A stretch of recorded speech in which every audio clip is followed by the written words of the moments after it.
अस्सलाम वालेकुम everyone, welcome back to my YouTube channel. I'm Javeria Kamal. उम्मीद करती हूँ कि आप सब खैरियत से होंगे और बहुत खुश होंगे। अल्हम्दुलिल्लाह इस वक्त मैं मौजूद हूँ जी मदीनातुल मुनव्वरा और अभी अल्हम्दुलिल्लाह रियासुल जन्नत से होकर आई हूँ। तो मैंने सोचा कि पहले एक वीडियो मैंने बनाई थी जिसके अंदर मैंने स्टेप बाय स्टेप गाइड किया था कि आप किस तरीके से रियासुल जन्नत जा सकते हैं, लेकिन आज मैं आपको प्रॉपर रियासुल जन्नत किस तरीके से जाना है, कैसे जाना है और इस वक्त लेटेस्ट जो है वो क्या अपडेट है, सारी अपडेट आज की वीडियो में मैं आपको देने वाली हूँ। तो अगर आपने अभी तक मेरे चैनल को सब्सक्राइब नहीं किया तो लाजमी सब्सक्राइब कर दीजिएगा, क्योंकि मक्का मदीना और उम्रा हज के हवाले से इंशाल्लाह बहुत ज्यादा इन्फॉर्मेटिव कंटेंट आपको मेरे चैनल पर देखने को मिलता रहेगा। चलिए जी वीडियो शुरू करते हैं। सबसे पहले तो रियासुल जन्नत जाने के लिए जो पहला काम है, पहला स्टेप है, वो होगा परमिट लेना। अब परमिट लेने का क्या यहाँ पे है, नुसुक ऐप पर आपको रजिस्ट्रेशन करवानी होगी। उसकी प्रॉपर वीडियो मेरे चैनल पर मौजूद है, मैं कोशिश करूंगी डिस्क्रिप्शन में लिंक ऐड कर देती हूँ। आप नुसुक ऐप पर अपना परमिट ले लेंगे तो वो एक टाइम होगा, मखसूस टाइम होता है। मर्द हजरात के लिए अलग टाइम है, खवातीन के लिए अलग टाइम है। आप जब अपना जो भी टाइम है वो ले लेंगे तो पहले क्या होता था कि लोग खुद लेट करते थे या इस तरह होता था। अब आपका परमिट फॉर एग्जांपल अगर रात 1 बजे का है तो आपको 12:30 बजे अटेंडेंस टाइम दिया गया है, उसके अंदर मौजूद होता है, लिखा होता है। लेकिन यहाँ पर एक और बात कह दूं कि जब आप परमिट ले लेते हैं तो वो आपसे कंफर्म अटेंडेंस का जो है वो आपके पास ऑप्शन आता है, वो आपने लाजमी क्लिक करना है, क्योंकि कभी ऐसा होता है बहुत सारे लोग उसको क्लिक नहीं करते ये समझ के कि हम शायद जाएंगे तो कंफर्म करना है। फिर क्या होता है जब आप यहाँ पे आते हैं और एकदम आप कंफर्म करते तो फिर होता है कि आपकी स्लॉट बुक है, मतलब कि आप कैपेसिटी ही नहीं है, ठीक है। तो आपने कंफर्म अटेंडेंस लाजिम करना है।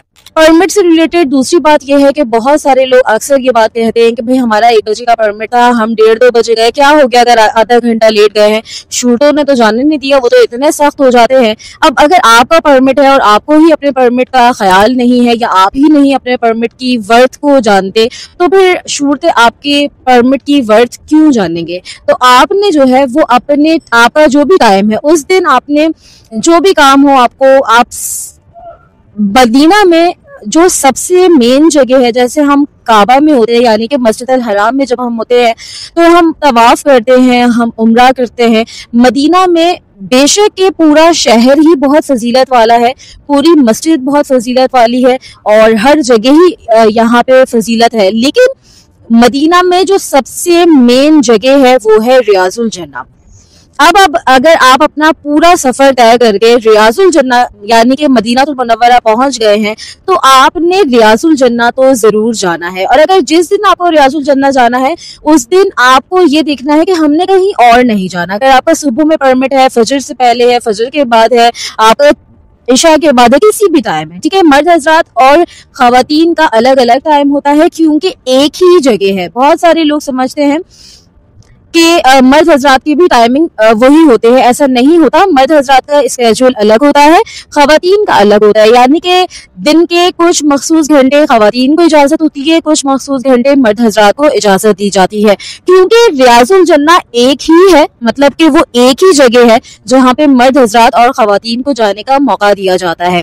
तो जिस दिन आपका परमिट हो आपने कोई और काम नहीं करना, आपने जाकर अपने परमिट को अवेल करना है और टाइम से बहुत ज्यादा पहले पहुंच जाना है। अब जाना कहाँ होगा, जिस दिन आपका परमिट है आप उस दिन जाएंगे जी 362 गेट नंबर के पास या 367 नंबर गेट के पास, ठीक है। ये बिल्कुल गुंबद खजरा के सामने गेट है, आप वहां पे चले जाए या तो 367 से या 362 से, मतलब कि यही 2 दरवाजों के बिल्कुल सामने आप देखेंगे कि शूटे स्कैनर लेकर खड़े हैं और वो आपका परमिट स्कैन करे। दूसरी चीज ये है, बहुत सारे लोग समझते हैं कि हम स्क्रीनशॉट ले जाते हैं तो परमिट पर अब QR कोड आता है जो कि एक्टिव होता है, और जब वो एक्टिव होता है तो उसकी लाइट ब्लिंक करती है जो कि वो बहुत जरूरी है। तो आप अपने मोबाइल का डेटा ऑन करें और उसके बाद ही आप परमिट शो करवाएं, क्योंकि जिस वक्त फॉर एग्जांपल आपने परमिट शो करवाया, वो स्कैन नहीं हुआ या कुछ भी प्रॉब्लम हो गई तो क्या होगा कि आपका परमिट जाया हो जाएगा और फिर उसके बाद आपको जो परमिट है वो 1 साल बाद मिलेगा। अब यहाँ पर एक और बात कर लेते हैं परमिट से रिलेटेड के परमिट जो है वो आपको 1 साल से पहले, बहुत सारे लोग ये समझ रहे थे जब 20 मिनट्स वाला इंस्टेंट ट्रैक आया था कि भाई अब तो 1 साल वाली पाबंदी खत्म हो गई। पाबंदी बिल्कुल है, बस अब ये हो गया है कि आप जा सकते हैं अगर आप इंस्टेंट ट्रैक के थ्रू परमिट ले लें। इंस्टेंट ट्रैक के थ्रू परमिट आप इस तरीके से ले सकते हैं कि आप हर घंटे में जो भी घंटा चल रहा है, फॉर एग्जाम्पल 2 बज रहे, 3 बज रहे, 4 बज रहे, 5 बज रहे, जो भी बज रहा है उसके 1 मिनट, 21 मिनट और 41 मिनट, यानी कि 4:01, 4:21, 4:41, ये 3 टाइम, यानी कि हर घंटे ये 3 टाइम परमिट शो हो रहा होता है। जब परमिट आपको शो हो जाएगा और आप अपने मुकर्रर जो भी आपका वक्त है उसके ऊपर आप अपनी जगह पे पहुंच गए, यानी कि 362 या 367 पर आपने लाइन में खड़े हुए आपने अपना परमिट स्कैन करवाया। अब आप जाएंगे अंदर। पहले क्या होता था कि हम 367 नंबर गेट की तरफ से जाते थे, अब 368 की तरफ लाइंस बनाई जाती हैं अंदर और आपको बिठाया जाता है, वेट करवाया जाता है। उसके बाद आप 38 से निकल कर जाते हैं 39 के थ्रू अंदर की तरफ, और जब आप अंदर जाते हैं तो आप देखेंगे कि उल्टे हाथ पर व्हील चेयर वाली खवातीन मौजूद होंगी। वैसे व्हील चेयर की एक अलग प्रॉपर विजन मौजूद है, आप चाहें तो वो देख सकते हैं, लेकिन व्हील चेयर वाली खवातीन को उससे आगे नहीं जाने दिया जाता।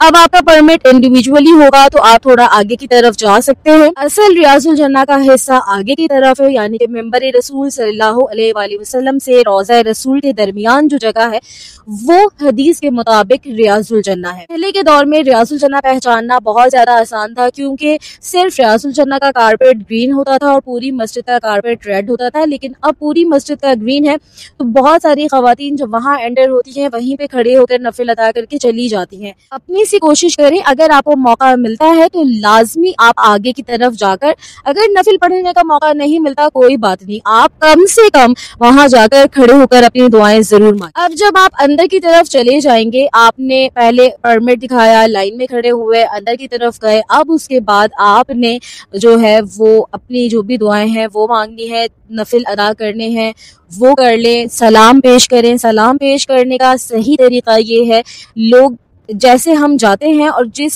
रुख की तरफ हम खड़े होते हैं वो किबला रुख होकर नमाज अदा करने का है। जब आप सलाम पेश करेंगे तो आपके उल्टे हाथ की तरफ जो जालियां दिख रही होती हैं आप वहां पर अकीदत के साथ सलाम पेश करें, और उसके बाद अगर मौका मिले तो आगे चले जाएं। वैसे अभी रिसेंटली इन्होंने ये कर दिया है, पहले क्या होता था हम आगे की तरफ जाते थे और वहीं से वापसी थी सीधे हाथ से, अब इन्होंने 40 नंबर गेट से ही वापसी कर दी है, यानी कि आगे जाने का अगर मौका आपको नहीं मिलता, आपकी किस्मत में नहीं है, तो आप पीछे से ही चले जाएंगे और बस आपको 39 नंबर गेट से एंट्री और 40 नंबर गेट से एग्जिट होना होता है। बारहा शायद मैंने कोई 100 दफा एक ही बात कह दी है, मुझे भी थोड़ा सा अजीब लगने लगा है ये बात कहते हुए, लेकिन मुझे फिर भी बड़ा अफसोस होता है इस चीज के ऊपर कि जो लोग आप लोगों से गलत बयानी करते हैं, जो लोग आप लोगों को गलत गाइड करते हैं, उनकी वीडियोस इतनी आप लोग शेयर करते हैं। यहाँ पे बारहा मैं एक बात बोल चुकी हूँ, अभी तक भी बहुत सारी खवातीन आपको ऐसी मिलेंगी जो आपको कहेंगी भाई परमिट लेने की तो कोई जरूरत नहीं है, आप 32 और 21 नंबर गेट से बाद नमाज फजर बाद नमाज इशा चले जाए। रोज आना, हम तो रोज गए थे, वो रियाजुल जन्ना था, वो रियाजुल जन्ना नहीं है। सऊदी का परमिट ऐसे ही नहीं दिया कि आपने परमिट लेना है, जाना है, 1 साल की पाबंदी भी लगाई हुई है। वो जगह रोज़ा रसूल सल्लल्लाहु अलैहि वसल्लम पर सलाम पेश करने की जगह है। आपको कोई भी खातून अब ये बोले तो आपने लाजमी उनको बताना है कि वो रियाजुल जन्ना का हिस्सा नहीं है। जब आप रोज़ा रसूल पर यानी कि 21 या 32 नंबर गेट से जाते हैं तो आपके उल्टे हाथ की जानिब जो टेंट लगा है उसके बैक पे आप देखेंगे, यानी कि टेंट के पीछे मिंबर रसूल है, वहां से तो रियाजुल जन्ना शुरू होता है। तो आप कैसे रियाजुल जन्ना में हैं?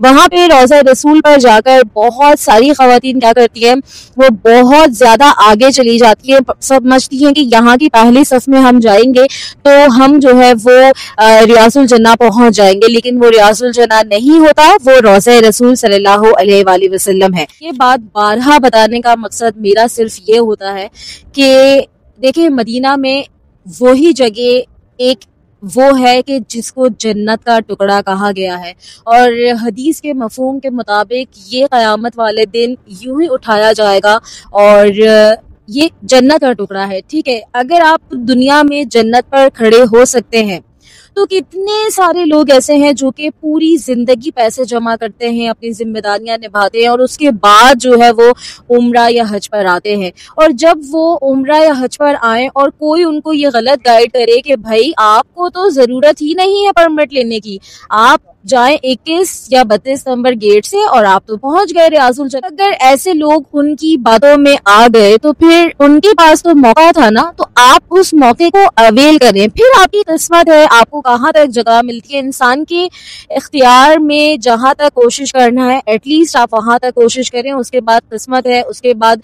आपकी लक पर डिपेंड करता है कि आपको कहाँ तक जाने की जगह मिलती है। तो लाजमी आपने जो भी आपके आसपास उम्रा पर जाए, हज पर जाए, उनको प्लीज जरूर ये बात बताइएगा कि वो 21 और 32 नंबर गेट से रियाजुल जन्नत नहीं है। रियाजुल जन्नत सिर्फ आप 37, 38, 39 नंबर गेट से ही जा सकते हैं। सिर्फ और सिर्फ वही रियाजुल जन्नत का हिस्सा है, वहीं पर आप जा सकते हैं और वो भी परमिट के साथ जा सकते हैं। तो जी मैंने आपको विजिट करवा दिया पूरा रियाजुल जन्नत। आपने जब भी जाना है अपने तमाम प्यारों के लिए दुआ करनी है, जिन्होंने खास नाम लेकर कहा उनके लिए हो सके तो नाम लेकर करें, और प्लीज प्लीज प्लीज उस दुआ वाले लिस्ट में मेरा नाम जरूर ऐड कीजिएगा। मेरी फैमिली के लिए, मेरे पेरेंट्स के लिए, मेरे लिए बहुत ज्यादा दुआ कीजिएगा। अल्लाह पाक हम सबको बार बार हरमैन शरीफैन की बात और कबूलियत वाली हाजिरी नसीब करे। अपनी खास दुआओं में याद रखिएगा। अगले वीडियो में मुलाकात होती है, तब तक के लिए फी अमानिल्लाह।